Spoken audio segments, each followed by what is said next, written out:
Hari itu, seluruh dunia merasakan ketakutan dikuasai oleh benda raksasa.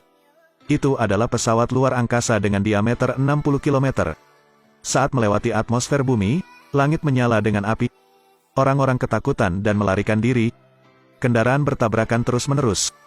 Melihat pesawat ruang angkasa besar itu, semua orang takut menjadi bodoh. Mereka yang sedikit sadar melarikan diri.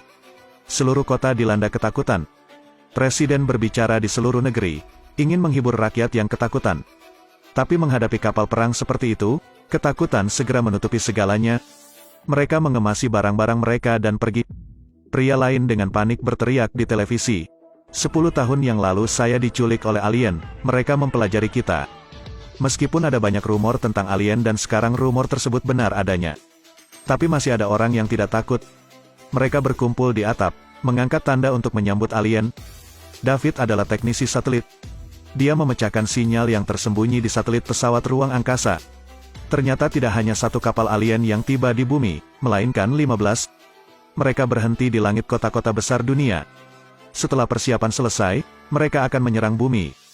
Dan itu juga saat kiamat umum. Ya Tuhan. David tiba di Gedung Putih bersama ayahnya, ingin menyuarakan spekulasinya. Tapi sudah larut. Militer ingin menunjukkan niat baik, mengirim helikopter untuk terbang mendekati pesawat luar angkasa, menggunakan cahaya untuk berkomunikasi. Tetapi sikap ramah orang Amerika, pesawat ruang angkasa itu menanggapi dengan misil. Helikopter itu jatuh menjadi abu. Jelas bukan ide yang bagus. Pertempuran pertama dalam sejarah manusia dan alien akan pecah. Pintu di bawah terbuka. Lampu menerangi seluruh kota. Seberkas cahaya menyinari tanah. Bangunan setinggi langit ini tiba-tiba diratakan. Api menyebar seperti gelombang melintasi kota. Saat ini, semua orang melihat respons alien. Hancurkan semuanya. Tidak peduli seberapa keras orang mencoba, mereka tidak dapat melarikan diri. Beberapa orang masih berjuang. Beberapa telah putus asa. Ya Tuhan. Pada saat yang sama, seberkas cahaya menghantam Gedung Putih. Semuanya berubah menjadi abu. Air Force 1 lolos dari bencana. Dalam beberapa detik ini, separuh kota hampir berubah menjadi reruntuhan. Di tengah kepanikan, seorang ibu melarikan diri sambil membawa anaknya berlarian. Dengan bencana yang mendekat, dia menendang pintu ruang perawatan di terowongan dan bersembunyi di dalam. Kemudian panggil anjing peliharaan untuk melarikan diri. Pada detik terakhir, anjing itu juga melompat masuk. Seluruh kota berubah menjadi tumpukan puing. Hanya ibu dan anak serta anjingnya yang selamat. Tentara melancarkan serangan balik. Perang antara manusia dan alien pecah. Benda raksasa itu mengejutkan pilot. Ya Tuhan. Tapi tidak ada waktu bagi mereka untuk takut. Ketika sang jenderal memberi perintah, semua pejuang membidik. Kemudian rudal itu menghantam kapal perang. Tapi semuanya tidak berjalan mulus. Rudal tidak memiliki kekuatan penghancur.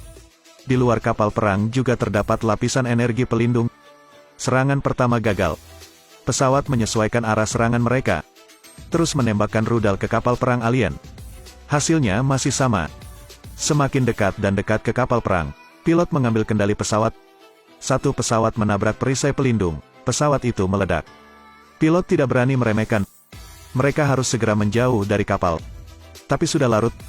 Pesawat ruang angkasa itu terbang keluar dari kapal perang, melawan mereka. Saat kedua belah pihak bertabrakan, pesawat manusia itu rusak parah. Musuh tidak terluka. Ternyata pesawat ruang angkasa kecil jenis ini juga memiliki lapisan perlindungan. Manusia di depan mereka tidak berharga. Pusat komando hanya bisa mengawasi pesawat yang rusak dan tidak melakukan apa-apa. Sains dan teknologi sangat berbeda. Presiden memerintahkan penarikan. Menghadapi musuh 100 kali lebih banyak ini, pesawat manusia dihancurkan secara berurutan. Meski kedua pesawat itu beruntung bisa lolos, ada dua pesawat luar angkasa di belakang mereka. Kawan-kawan ingin memancing musuh, jadi mereka terbang tinggi. Tetapi kekurangan oksigen harus kehilangan kendali. Detik berikutnya, musuh ditembak jatuh. Pada saat yang sama, pesawat luar angkasa alien terbang ke Komando Pertahanan Udara Amerika Utara. Seluruh pangkalan diserang habis-habisan. Ini seperti perang bintang. Sebelum pesawat luar angkasa alien berteknologi tinggi menyebabkan korban yang tak terhitung jumlahnya. Seluruh pangkalan dihancurkan dalam sekejap. Di sisi lain, Stephen memimpin pesawat luar angkasa alien ke ngarai. Musuh mengejar tidak melepaskan. Berkat keakrabannya dengan ngarai, Stephen menghindari roket pesawat ruang angkasa itu. Melihat bahan bakarnya hampir habis, Stephen memikirkan cara. Dia membuka peredam pesawat. Visi musuh diblokir oleh perlambatan parasut. Stephen melompat keluar dari pesawat. Pesawat menabrak tebing di depan. Dan pesawat luar angkasa alien tidak punya waktu untuk bereaksi. Jadi dia juga jatuh ke tanah. Stephen mendarat di tanah. Dia mendekati pesawat ruang angkasa dan memarahi. Ketika dia membuka pintu pesawat luar angkasa, alien hendak meledak tetapi ditinju oleh Stephen dan pingsan. Selamat datang di bumi. Ini adalah alien yang dipukul Stephen dan pingsan. Baru saja, Stephen menyeret alien melintasi padang pasir. Mereka bertemu sekelompok orang dalam pelarian. Kemudian mereka pergi ke pangkalan militer rahasia. Setelah membiarkan penjaga melihat alien, penjaga membiarkan mereka masuk. Ternyata base ini adalah Area 51 di legenda. Serangan alien pertama di bumi menghancurkan banyak kota. Area 51 adalah satu-satunya tempat yang aman. Rombongan presiden juga datang ke tempat ini. Melihat pesawat luar angkasa alien itu, semuanya sangat terkejut. Ternyata 60 tahun yang lalu militer mengetahui keberadaan alien. Ini adalah pesawat ruang angkasa yang jatuh dalam insiden Roswell pada tahun 1947. Bahkan tubuh alien pun basah kuyup. Selama beberapa dekade, Kementerian Pertahanan selalu meneliti pesawat luar angkasa alien. Tak hanya itu, Area 51 juga menyembunyikan sebuah rahasia. Profesor Okun menguliahi semua orang tentang hasil penelitiannya. Alien ini memiliki lapisan pelindung. Struktur mereka mirip dengan manusia, yang semuanya adalah makhluk lemah. Mereka tidak memiliki pita suara. Komunikasi gelombang otak. Saat ini, Okun menerima notifikasi. Alien yang masih hidup dibawa ke markas. Dia berlari keluar untuk melihat. Ternyata Stephen mengikuti konvoi ke sini. Para alien dibawa ke ruang isolasi untuk persiapan operasi. Okun memotong baju besi alien. Tapi detik berikutnya,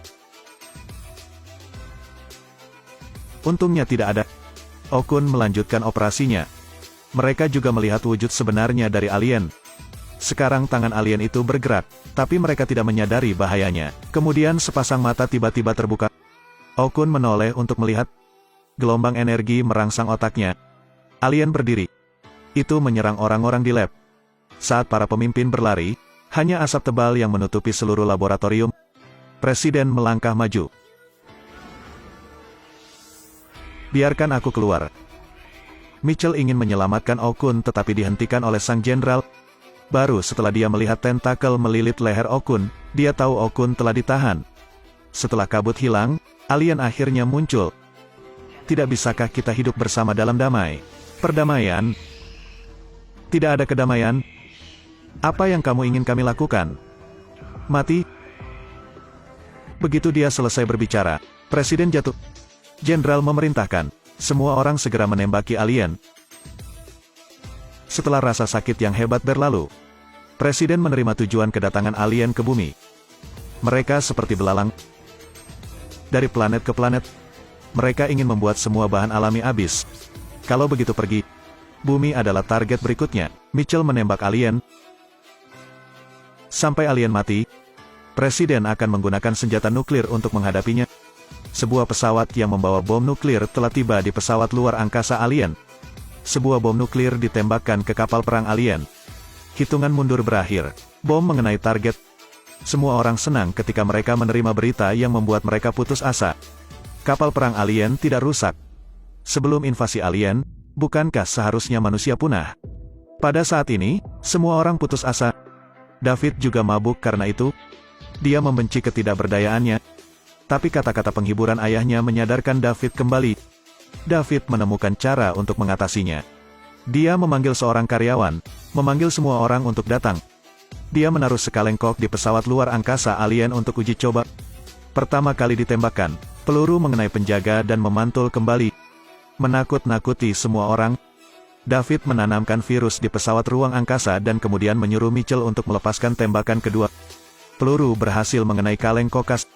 Lapisan pelindungnya hilang. Ini adalah solusi yang dibuat oleh David. Dia menularkan virus ke kapal induk alien melalui sinyal. Dengan demikian merusak lapisan pelindung kapal perang. Baru setelah itu orang bisa bereaksi. Namun untuk mencapai kapal induk, Mereka harus memilih 2 tentara untuk terbang keluar angkasa.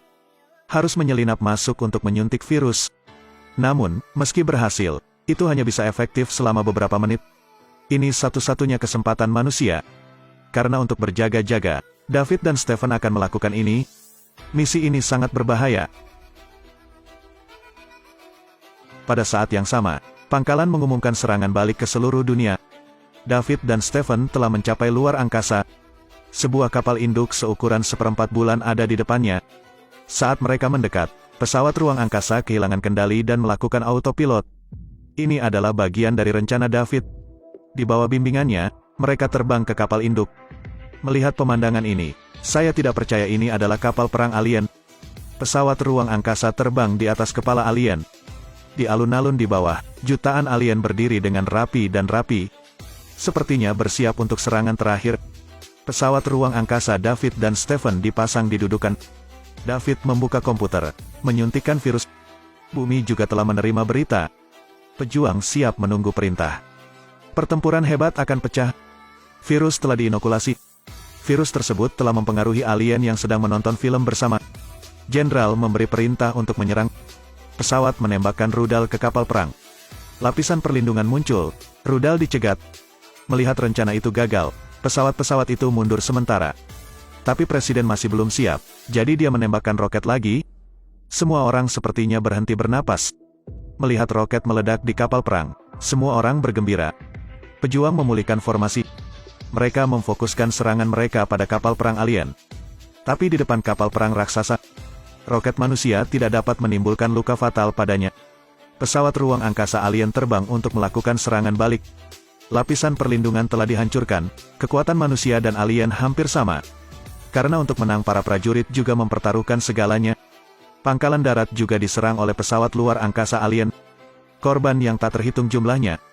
Mereka semua bersembunyi di bunker. Kapal perang alien akan meluncurkan meriam cahaya yang menakutkan lagi. Presiden menembakkan rudal yang ingin menghancurkannya. Itu diblokir oleh pintu kompartemen bawah. Pada saat meriam ringan hendak ditembakkan, Russell pernah berkata bahwa dia diculik oleh alien dan melepas ventilatornya. Terbang ke bagian bawah kapal perang, menabrak laras senapan. Kapal perang alien meledak. Tiba-tiba kobaran api yang ganas, lalu jatuh ke dasar. Russell membalas dendam tetapi juga menjadi pahlawan. Di sisi lain, David dan Stephen setelah menyelesaikan misi, pesawat luar angkasa tidak dapat dimulai. 2 orang putus asa. Mereka melambai ke alien di jembatan seberang. Kemudian tembak rudal ke kapal induk.